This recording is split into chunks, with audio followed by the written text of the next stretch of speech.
Ok, bom dia, bom dia. Vamos dar início aqui então à nossa aula de hoje. Deixa eu cumprimentar aqui as meninas que estão, Luana e Raíssa. Vamos para a aula de hoje então, crime de dano, dando continuidade aos crimes materiais contra o patrimônio. Tá projetando para vocês aí, né? Só me dá um joinha de ok, por favor, para eu confirmar aqui. Então, ótimo. Vamos à aula. Artigo 163, crime de dano. Continuamos nos crimes contra o patrimônio, ok? Do título 2. Deixa eu pegar aqui a melhor canetinha, marca texto. Crime de dano. Artigo 163. Ok? O artigo 163 tem os verbos bem assim: destruir, inutilizar ou deteriorar coisa alheia. Pena de detenção de 1 a 6 meses. Veja que o caput nos dá uma peninha bem branda, né?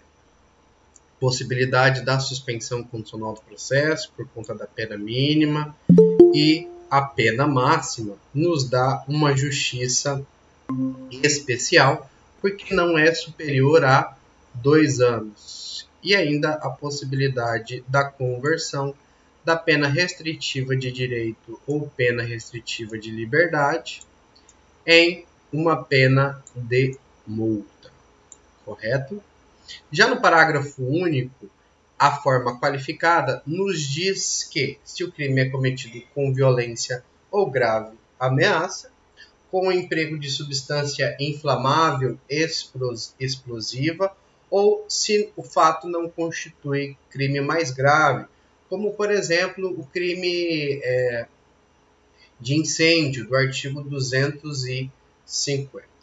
Já no inciso 3, nós temos um sujeito passivo especial, que é o patrimônio da União, que aí vai distinguir o tipo de justiça a processar esses crimes, que é a Justiça Federal. Justiça Federal para os crimes cometidos contra a União. Claro que aqui nós teremos uma pena maior, uma pena asseverada de 6 meses a 3 anos. Então, nós não precisaremos mais do juizado especial. Ok? O juizado especial.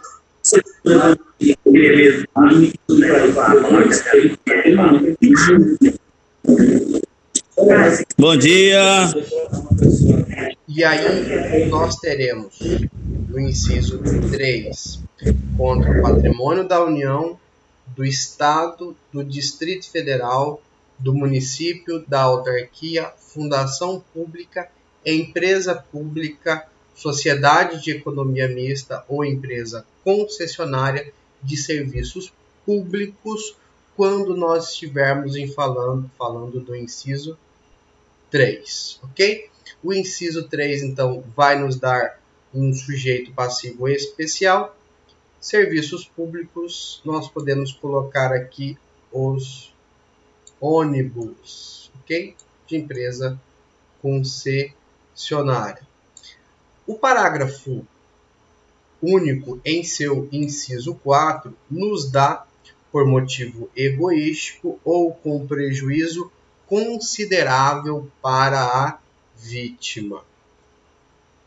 O sujeito ativo pode ser qualquer pessoa, inclusive o condômino, que estará extrapolando a coisa própria, por exemplo, a piscina do condomínio, a churrasqueira do condomínio, e algumas outras observações que devem ser observadas, feitas, como o artigo 346, que será o crime de exercício arbitrário das próprias razões, de acordo com o artigo 346, e os crimes de fraude, que inclusive nós vamos ver na próxima aula, que são as fraudes contra seguro, que é a indenização do artigo 171 do inciso 5 do Código Penal. O sujeito passivo é o proprietário ou o possuidor da coisa e a conduta é destruir, acabar, inutilizar. Tenho a coisa, mas ela não funciona mais. Ou deteriorar. Tenho a coisa, porém ela está faltando partes, ela está faltando peças, ela está faltando um pedaço daquela coisa. Aí temos a deteriorização, a inutilização tem um todo de um objeto, mas ele não funciona, ou a destruição é a aniquilação, a destruição completa daquele objeto ou daquele bem.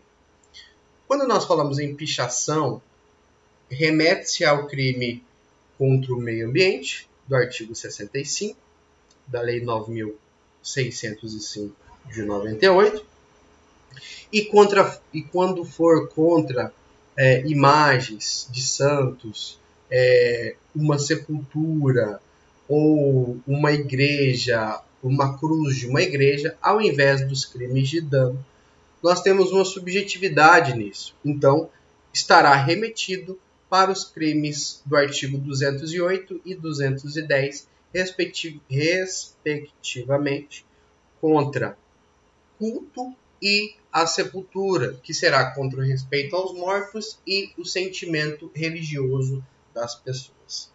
Já alguém que queira se dar bem em um processo, acabando com os autos processuais, com o livro processual, com um arquivo de uma determinada instituição, como por exemplo a OAB. A OAB foi vítima 2 vezes já de incêndio por indivíduos que queriam se ver livres de processo, né? Atearam fogo no arquivo da OAB. Esse não será o crime de dano tão somente, e sim o crime de deteriorização do artigo 305 do Código Penal, que nós vamos falar dele no próximo semestre. Então, são observações que eu destaco para que a gente possa ver em um momento oportuno. O elemento subjetivo aqui é o dolo, o dolo com a finalidade especial de destruir, inutilizar ou deteriorar. Não se exige a vontade de causar um prejuízo, como é o caso de um fugitivo que esteja chutando e quebrando o vidro da viatura para poder fugir. Depois ele quebrar aquele vidro da janela, do camburão da viatura, possivelmente, com certeza, ele vai querer fugir e não tão somente está quebrando aquele vidro porque esteja bravo ou chateadinho porque agora está preso pela polícia militar. Ok? O telefone rings. Vamos silenciar o telefone. Pronto.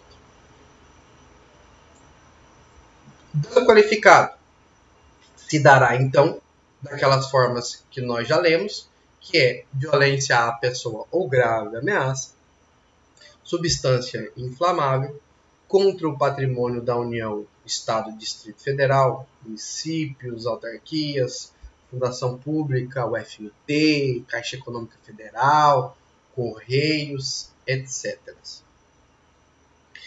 Motivo egoístico ou um prejuízo considerável às vítimas. Bom, o inciso 3 eu coloquei aqui por conta da atualização que sofreu esse dispositivo, por conta de uma lei de 2017, Lei 13.531, que inseriu agora Distrito Federal, autarquias, fundação e empresas públicas aos quais não tinham antes de 2017 no bojo do inciso 3 e agora tem.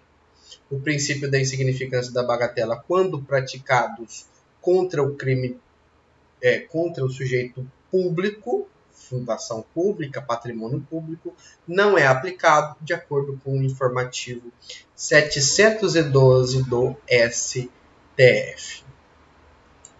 Se for uma pessoa comum, um ente particular, uma pessoa, uma singularidade de pessoa jurídica ou pessoa física, particular, aí sim teremos o princípio da insignificância da bagatela, se aquilo foi irrisório o prejuízo causado àquela pessoa. Daqui a pouco, quando a gente terminar os slides, aí eu dou uma pausazinha e abro para as perguntas, tá? Porque aí a gente exaure os slides, aí você anota aí a sua pergunta e ao final a gente responde as perguntas. Artigo 164, introdução ou abandono de animais.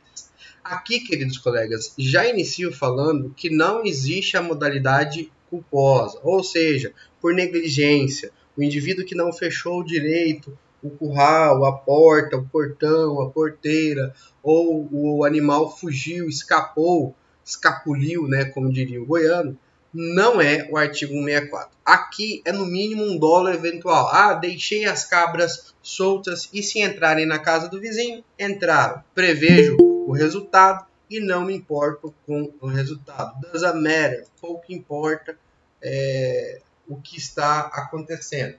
Artigo 164. Introduzir ou deixar animais em propriedade alheia sem o consentimento de quem de direito, desde que o fato resulte prejuízo. Além de ser um crime material, alterando o estado das coisas, premissa básica é de que haja o prejuízo. Vontade mais prejuízo. Claro que é uma peninha bem branda, né? 15 dias a 6 meses, ou aplicação de multa. Com certeza vai dar uma suspensão condicional do processo, transação penal, conversão de pena restritiva de liberdade em penas restritivas de direito ou penas de multa. Então, bem tranquilo isso daqui. É um crime de ação e de omissão, introduzir ou deixar animais, e o dolo é eventual. Não cabe culpa, não admite tentativa e, claro, não existe dano na modalidade culposa. Tudo bem? Acabei de falar mal do Banco do Brasil e ele acabou de me responder aqui. Deixa eu só ver o que o Banco do Brasil me respondeu falando mal de mim.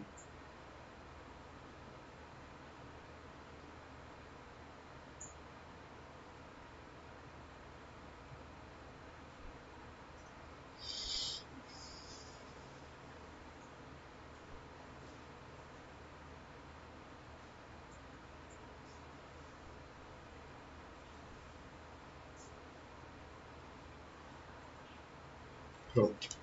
Estou tentando uma guerra aqui com o Banco do Brasil e eles respondem a hora que eles querem. Então, só uns 20 segundinhos aí, me desculpa da sua atenção. Não existe dano na forma culposa, como nós já havíamos dito. E o tipo de ação penal, ou seja, esse crime só se dará pela manifestação do ofendido, pela manifestação do queixoso, que é crime de ação penal privada, motivado pelo próprio ofendido ou seus representantes legais, cônjuge, ascendente, descendente, irmão, do artigo 31 do Código de Processo Penal. Ok? O artigo 165 e 166 tacitamente foram revogados pela Lei dos Crimes Ambientais, Lei 9.605 de 98, que transportou estas condutas aqui de patrimônio histórico ou de alterar licença de autoridade competente em aspectos de locais especialmente protegidos por lei. Agora estão todos eles contidos lá na Lei de Crimes Ambientais. Tudo bem? No artigo 168, nós temos a famosa apropriação indébita. Artigo 168. É o crime do folgado, né? É o crime do cara que tem a coisa, acha ser dono, e além de achar ser dono, passa a ser agora senhor e proprietário daquela coisa. Ele tem a posse, ou seja, ele detém do uso da coisa. como é o caso, por exemplo, de um representante comercial que tenha o uso de um carro, de um notebook. E agora, por cargas d'água, ele se sentiu prejudicado pela empresa, ou eu tenho um carro que eu loquei, eu tomei emprestado de um amigo e agora não devolvo. Me sinta o proprietário daquele carro. Vou colocar à venda, vou dar para outra pessoa, vou dispor. Acabei me apropriando deste veículo. Essa apropriação é o que nós chamamos de apropriação indébita. Pena de 1 a 4 anos, justiça comum, possibilidade da suspensão condicional do processo. Aqui não cabe prisão preventiva, de acordo com o artigo 313 do Código de Processo Penal. Haverá um aumento de pena se o indivíduo for depositário necessário, qualidade de tutor, curador, síndico, liquidatário, inventariante, testamenteiro ou depositário judicial, ou em razão de ofício, emprego ou profissão. E aí, para que haja apropriação indébita e que não haja a consideração ou a alegação que o indivíduo não tenha se assenhorado do bem, então somente existe ali uma vontade de usar e futuramente devolver, é óbvio, aí o Banco do Brasil me respondendo aqui, que nós temos, vamos lá, Banco do Brasil, os 4 requisitos subjetivos, que é entrega voluntária do bem pela vítima. Isso quer dizer que não houve fraude, violência ou grave ameaça na entrega da coisa. A coisa foi entregue voluntariamente pela vítima, de boa fé. A posse ou detenção desviada, quando você aluga um carro, a concessionária e a locadora não fica toda hora ligando para você para saber onde que você está. Apesar de que eu acho que esses carros, todos eles têm rastreadores. Enfim. Coisa alheia, não pode ser coisa própria, deve ser coisa de outrem. E a inversão do ânimo da posse. Agora querer tornar-se senhor da coisa. Agora eles estão me respondendo aqui.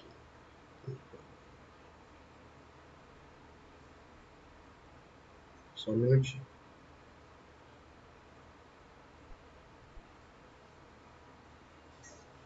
Pronto.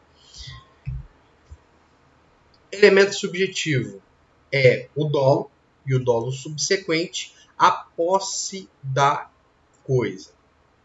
A consumação e a tentativa, por se tratar de crime material, vai se consumar na inversão do ânimo da posse. Lembra lá da teoria Ablatio, que vocês assistiram lá nas minhas aulas do YouTube? Gente, assistam minhas aulas lá, dá uma curtida, compartilha, comenta, ajuda a fomentar aquele nosso portal lá, tá? Inclusive essa aula eu estou gravando e vou deixar disponível para os colegas que não conseguiram assistir agora, ok? Um exemplo da tentativa é a venda frustrada. Causas de aumento de pena são aquelas que nós já lemos lá no parágrafo 1º, inciso 1, 2 e 3. Apropriação indébita previdenciária. Houve um enxerto aqui no artigo 168 com a letra A, com elementos previdenciários, lá do INSS, Instituto Nacional de Seguridade Social, que trata tanto de elementos de saúde, de benefícios, inclusive os benefícios aí dados pelo LOAS, para aquelas pessoas que não conseguiram atingir a contribuição previdenciária, mas são carentes e por conta da idade ou uma deficiência física ou mental, agora podem adquirir o LOAS, o benefício da Seguridade Social. Mas a Previdência Social é para aquele cara que contribuiu, para aquela pessoa que contribuiu. E como é feita essa contribuição previdenciária pública ao INSS? a partir do recolhimento de determinado valor no salário dos indivíduos. Então, deixar de repassar para a Previdência Social. Quem é esse que deixou? O patrão. As contribuições recolhidas dos contribuintes no prazo legal de 2 a 5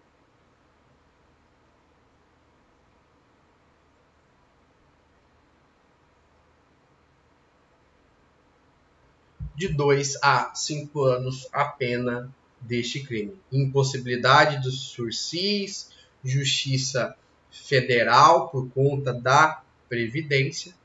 E ainda, nas mesmas penas, incorre quem deixar de, ou seja, não recolheu no prazo legal contribuição ou outra importância destinada à Previdência Social que tenha sido descontada de pagamento efetuado a segurados, a terceiros ou arrecadada do público. Recolher contribuição devidas à Previdência Social que tenha integrado despesas contábeis ou custos relativos à venda de produtos ou à prestação de serviços, como aqui é o caso das comissões, ou pagar benefício devido a segurado quando as respectivas cotas ou valores já tiverem sido reembolsadas à empresa pela Previdência Social.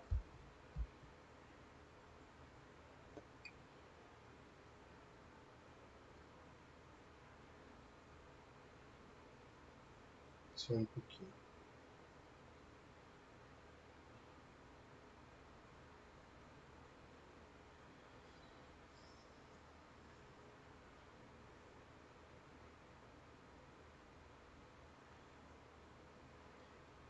Aqui nós estamos falando então desse desconto ou dessa omissão desses 3 itens aqui do parágrafo 1º, inciso 1, 2 e 3. Já no parágrafo 2º, nós estamos falando de causas excludentes de punibilidade. Temos um crime, temos um criminoso, ou seja, temos algo e alguém, porém o Estado vai deixar de punir por conta de um interesse. Qual interesse é esse?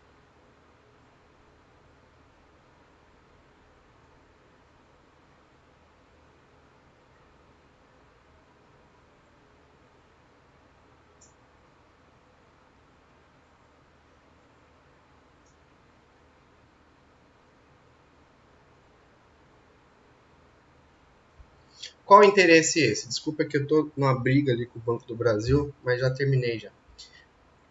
O interesse de punir.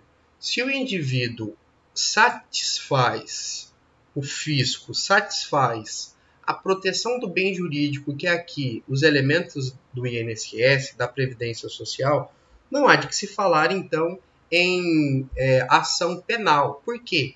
Se o próprio INSS vai perder o interesse de processar esse indivíduo em uma ação fiscal, uma ação administrativa, uma ação fiscal, também haverá a falta de interesse do Estado processar criminalmente esse indivíduo, quando efetuadas os pagamentos e as contribuições previdenciárias e recolhidos e satisfeitos todos os interesses da Previdência Social. Então, no parágrafo 2º, nós temos uma extinção da punibilidade, desde que não iniciada a ação fiscal.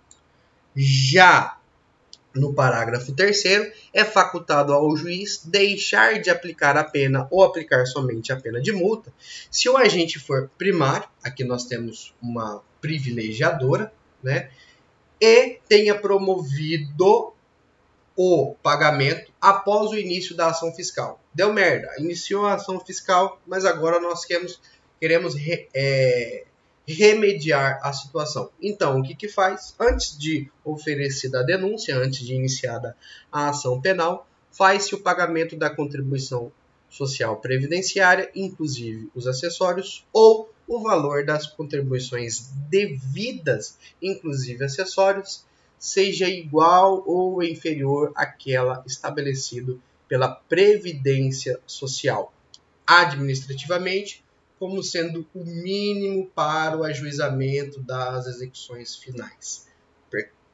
Execuções fiscais. O que nós temos aqui? Nós temos o princípio da insignificância e da bagatela reconhecidos, positivados aqui no parágrafo 1º no parágrafo 3º do artigo 168A.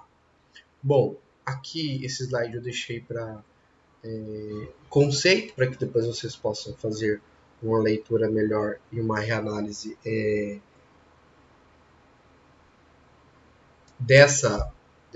desse item. E aqui uma explicação mais pormenorizada, que é: poderíamos ter essa modalidade culposa?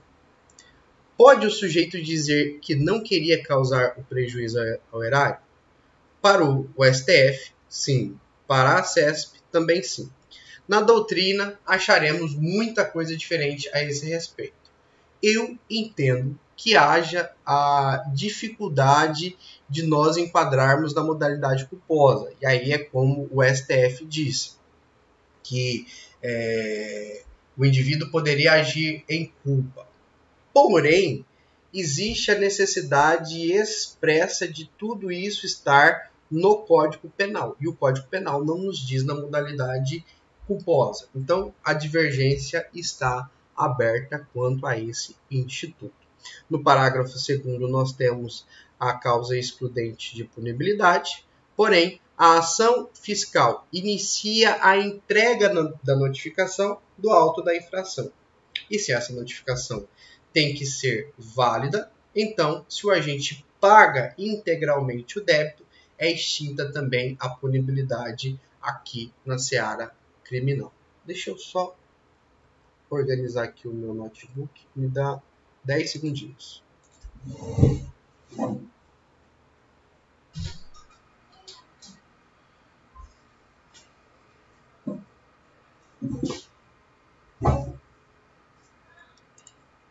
Ótimo, deixa eu retornar aqui.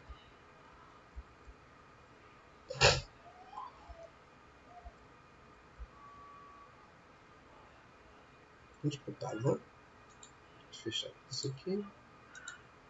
Ok. Parágrafo 3º, então, são as causas excludentes de punibilidade, assim como o parágrafo 2º. A diferença do 2º para o 3º é que nós vamos ter o início da ação fiscal antes do oferecimento da denúncia. Então, é aquele lapso temporal ali, aquele intermédio ali, aquele rápido momento entre a ação fiscal e a ação criminal, desde que, óbvio, o indivíduo seja réu primário e não tenha cometido já aquela mesma conduta, e o débito ainda seja um débito não superior ao que a lei fiscal nos diz que é de R$10.000. Então, o débito não supera R$10.000 de recolhimento do INSS, aí então nós teremos a impossibilidade de punibilidade desse indivíduo. Por isso que temos pouquíssimos processos referentes a isso, que o patrão esqueceu, ou não tinha dinheiro, ou recolheu na maldade e não passou para o INSS. Vai lá e junta as guias rapidão, paga e manda para o INSS. Pronto, já temos uma resolução desse problema aqui. Tá? E é um funcionário que ganha R$1.000. Dificilmente em 1 ano ou 2 anos vai extrapolar aqui o INSS. Por isso que pouquíssimas são as ações quanto ao 68A. Deixei aqui para vocês alguns informativos. O informativo 715, 641, 526 e 528 do STF e do STJ, falando sobre o pagamento e a extinção da punibilidade.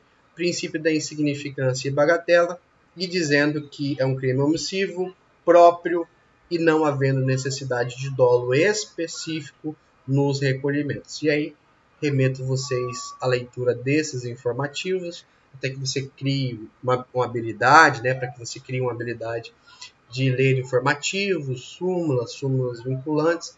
Visite lá o site do STF e STJ, que nós sempre temos que estar nos atualizando quanto aos posicionamentos dos nossos tribunais superiores. A apropriação de coisa-vida por erro, ou caso fortuito, ou força maior, é fazer saques em caminhões tombados, né?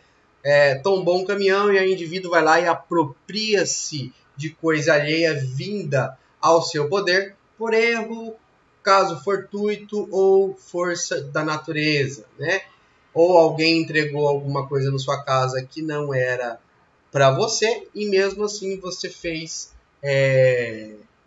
bocas mudas, né? Tem um ditadinho que você fez coisas mochas, né? Coisa assim, não lembro desse ditado, e recebeu e ficou para você como se fosse seu. Então, apropriação de coisa à vida por erro. Uma peninha de 1 mês a 1 ano, suspensão condicional do processo, bem tranquilo. Já a forma equiparada é aquele indivíduo que acha um tesouro na casa, na residência, no prédio de alguém, que essa pessoa nem lembrava que tinha, e aí temos o inciso 1.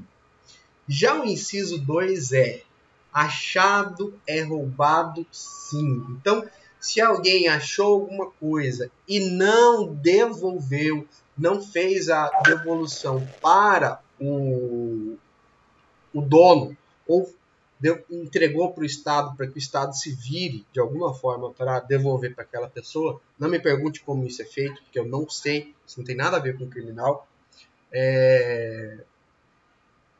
talvez com assistência social, né, no correio, na polícia, na delegacia civil, não sei. O cara tem que se manifestar para devolver. Haverá então aqui a não feitura disso, o cara não fazer isso, a pessoa não fazer isso, o crime de apropriação indébita, de acordo com o parágrafo único, inciso 2, que é quem acha coisa alheia perdida e dela se apropria total ou parcialmente, deixando de restituí-la ao dono, ao legítimo possuidor, ou de entregá-la à autoridade competente dentro do prazo de 15 dias, comete então o crime do artigo 69. Então aqui é a carteira achada e aqui exemplo é também o saque de caminhão tombado. Artigo 169, apropriação de coisa à vida por erro. Tudo bem? Aqui eu deixo alguns exemplos de um conceito para a leitura de vocês. Não vou ficar lendo todos os slides toda hora, senão fica exaustiva a aula.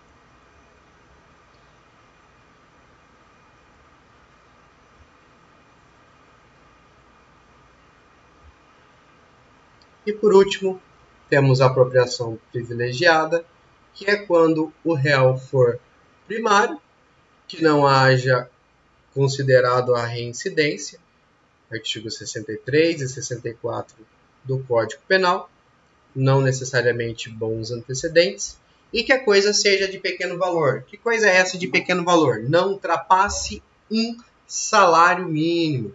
Veja que coisa de pequeno valor é diferente do princípio da insignificância da bagatela. Na coisa de pequeno valor eu não considero outras coisas nenhuma. Nada eu preciso considerar. Então somente o valor da coisa, que não seja superior a um salário mínimo. Já no princípio da insignificância da bagatela, reconhecida pelo STF, deve haver o reconhecimento da mínima ofensividade da conduta, ou seja, baixíssimo prejuízo para a vítima, a ausência de periculosidade social, ou seja, não pode ser cometido com lesão, violência ou grave ameaça, o caso aqui da apropriação é um dos exemplos, reduzidíssimo grau de reprovabilidade, parte da sociedade pouco se importe com isso, ou inexpressividade da lesão, que aqui no caso é não superior a 20% do salário mínimo. Coisa de pequeno valor é um salário mínimo como teto. E princípio da insignificância é 20% do salário mínimo, que hoje daria mais ou menos R$250, R$210 daria hoje isso daqui. R$210 daria o valor. Não fecha não, tá acabando. Só pode falar. Ok? Então, com isso, temos aqui a apropriação indébita privilegiada. Ok? Com isso, a gente encerra a nossa aula de hoje, com os slides aqui ao final. Deixa eu retornar aqui. Opa, será que eu desliguei a aula? Não, não desliguei a aula. Não, desligou não. Ufa, né? Deixa eu parar a gravação aqui para mandar para vocês lá depois.